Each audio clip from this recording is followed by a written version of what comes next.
Como acabamos de ver, para poder solucionar las ecuaciones de Friedman necesitamos conocer los valores de la densidad de energía para las diferentes componentes del universo en el momento presente y el signo de la curvatura, la asignatura de la curvatura. Vamos a comenzar con la densidad de energía en materia. Recordemos que esencialmente tenemos tres componentes fundamentales: materia, radiación y la constante cosmológica o energía oscura. Y la densidad de materia va a estar formada esencialmente por la materia oscura y la materia bariónica. La mayor parte va a ser materia oscura y una pequeña fracción va a ser materia bariónica. La densidad de materia le estamos incluyendo un subíndice 0 que indica que estamos tomándola en el momento presente, y eso va a ser en todos los casos. Siempre que pongamos un índice sub 0 va a ser la densidad o el parámetro en el momento actual. Bueno, en fin, la densidad de materia la podemos escribir también de esta forma, en términos de la densidad crítica. La densidad crítica fue definida originalmente como aquella densidad que hace que la curvatura sea idénticamente cero, o que el universo fuese plano espacialmente. Y omega m es el parámetro de la densidad de materia. Entonces es el parámetro que es un parámetro adimensional que relaciona la densidad de materia con la densidad crítica en cualquier momento. Pero recordemos que estamos tomándolo en el momento presente, entonces también le ponemos un índice sub cero y a la densidad crítica también un índice sub cero. Y esto también se puede escribir de este modo aproximado, ahora en términos de h cuadrado también, donde h es la constante de Hubble dividida por 100, recordemos. La constante de Hubble, recordemos, es el parámetro de Hubble en el momento presente. Entonces, h es el parámetro de Hubble en el presente dividido por 100. Y bueno, la densidad crítica se puede escribir entonces de esta forma, en términos de nuevo de la constante del parámetro de Hubble y de constantes, la constante de gravitación universal y bueno, constantes numéricas. Y experimentalmente, observacionalmente, se ha encontrado que el valor de esos dos parámetros, omega m y h, son lo que tenemos aquí aproximadamente. Hay varios valores. Recordemos que ahora mismo hay una controversia sobre el valor real de la constante de Hubble. Recordemos que el valor más reciente de Planck da un h de 0.68 aproximadamente, y las medidas del universo local, por ejemplo con supernovas y cefeidas, da un valor de h de 0.73 o 0.75 de ese orden. Y también el error en el parámetro ha disminuido considerablemente en tiempos recientes. La medida de Planck, sin ir más lejos, tiene un error de menos de 0.01 para este parámetro, y las medidas de supernovas andan en el orden de 0.01.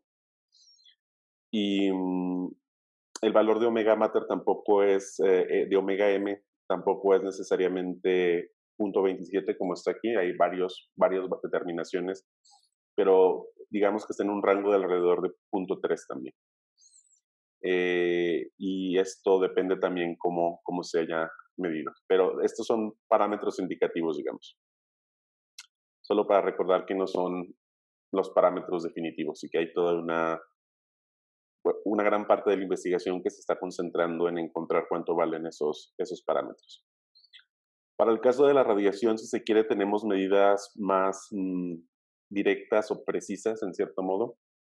La radiación esencialmente está dominada por dos componentes fundamentales: el fondo de radiación de microondas y los neutrinos. Los neutrinos en realidad sabemos que tienen una masa muy pequeña, pero siguen siendo, en general, las podemos aproximar como partículas de masa cero, y en general son altamente relativistas, así que las consideramos dentro de los términos de radiación. Y para el caso de la densidad de energía de los fotones del fondo de radiación de microondas, podemos tomar su temperatura, que está medida con gran precisión en 2.73 Kelvin.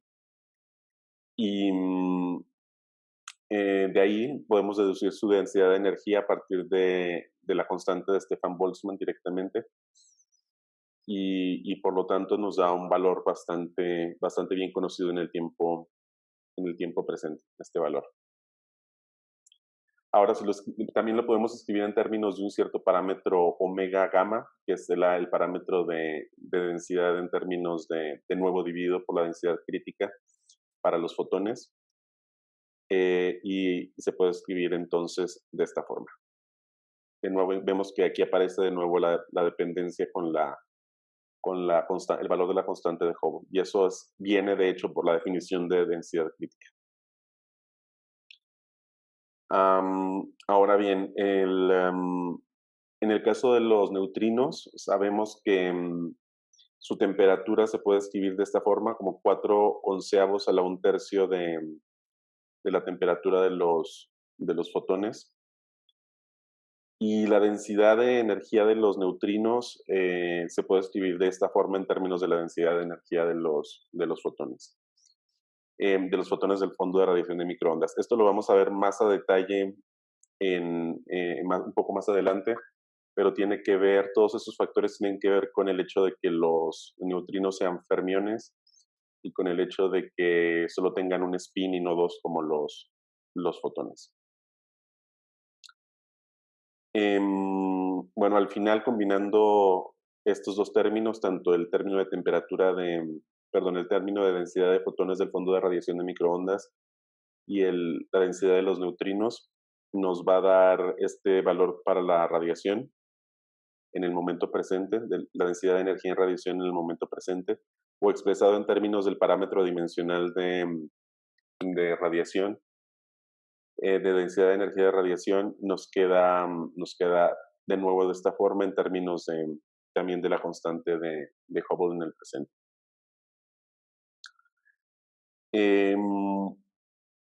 A partir de los valores actuales de la densidad de energía en radiación y de la densidad de energía en materia, podemos encontrar de un modo bastante sencillo la evolución en todo momento del cociente entre estas dos densidades. Este es el cociente de la densidad de energía en materia y radiación en todo momento en el tiempo. Básicamente lo que hacemos es dividir los valores presentes y nos va a quedar que la evolución va a estar dada en términos del inverso de 1 más z. Esto es debido a que recordemos que la materia evoluciona con el factor de escala a la -3 o con 1 más z al cubo, y la densidad de radiación evoluciona con el factor de escala a la -4 o 1 más z a la cuarta, debido a la relación entre el factor de escala y el redshift. Entonces nos queda al final que la evolución del cociente debe ser con 1 más el redshift a la -1. Y con esto podemos encontrar también el momento de equipartición de energía entre radiación y materia. El momento en que la densidad de energía en radiación es igual a la densidad de energía en materia, o el redshift de equivalencia de la energía de radiación a la energía de materia, simplemente utilizando esta ecuación de evolución. Y esto nos queda de la siguiente forma. Nos queda esencialmente el mismo coeficiente que tenemos aquí, 2.4 por 10 a la 4 en términos de omega mater y de omega de materia, omega m en el presente, y de la constante de Hubble. Para encontrar la densidad de energía del vacío de la constante cosmológica, rho de lambda en el presente y rho de lambda en cualquier momento, porque recordemos que no evoluciona con el factor de escala, podemos despejar las ecuaciones de Friedman que vimos antes en esta forma, de forma que nos quede en términos de omega de materia, omega de radiación y el factor dado por la curvatura, por el signo de la curvatura. Ahora, en general, de las observaciones se deduce que la curvatura es esencialmente 0 para nuestro universo. Eventualmente vamos a verlo con más detalle. Entonces, este término en general lo vamos a tomar como 0. Y entonces todo se puede escribir de modo más simple como lo tenemos aquí.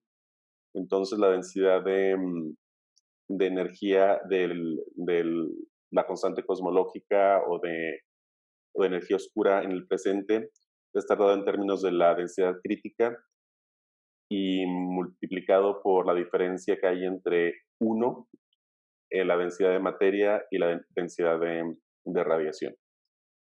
En otras palabras, la suma de las densidades de energía en materia, radiación y la constante densidad de energía dada por la constante cosmológica debe ser igual a uno, o debe ser igual a la densidad crítica. ¿Por qué? Porque decimos que el universo es plano. Hemos visto observacionalmente que el universo es plano. Entonces, la densidad de energía del universo debe ser la densidad crítica. Y bueno, de ahí deducimos también entonces esta otra ecuación que relaciona simplemente los parámetros adimensionales de densidad. Entonces tenemos omega lambda igual a 1 menos omega de materia menos omega de radiación. Y bueno, nos dice exactamente lo mismo. La suma de los tres componentes, omega lambda, omega de materia y omega de radiación, debe ser igual a 1 porque nuestro universo tiene la densidad crítica o aproximadamente crítica. Básicamente, sabemos que puede haber, o sea, hay espacio para pequeñas desviaciones de, de planitud, digamos, que el universo podría ser ligeramente no plano según alguna evidencia que tenemos hasta el presente, pero básicamente todas las observaciones son consistentes con que sea plano con un grado de precisión importante. Por lo tanto, en general podemos asumir el modelo eh, en el que la curvatura sea cero, esencialmente. Y en ese caso se cumple siempre esta ecuación, se cumple en el presente y se cumple en cualquier momento la relación entre los tres componentes que dominan la evolución del universo. Y justo lo que vamos a ver enseguida va a ser cómo solucionamos las ecuaciones de Friedman para diferentes casos, de valores esencialmente de las tres componentes fundamentales que estamos viendo, la de radiación, materia y energía oscura o constante cosmológica, y para las diferentes etapas de evolución del universo. Es lo que vamos a ver a continuación.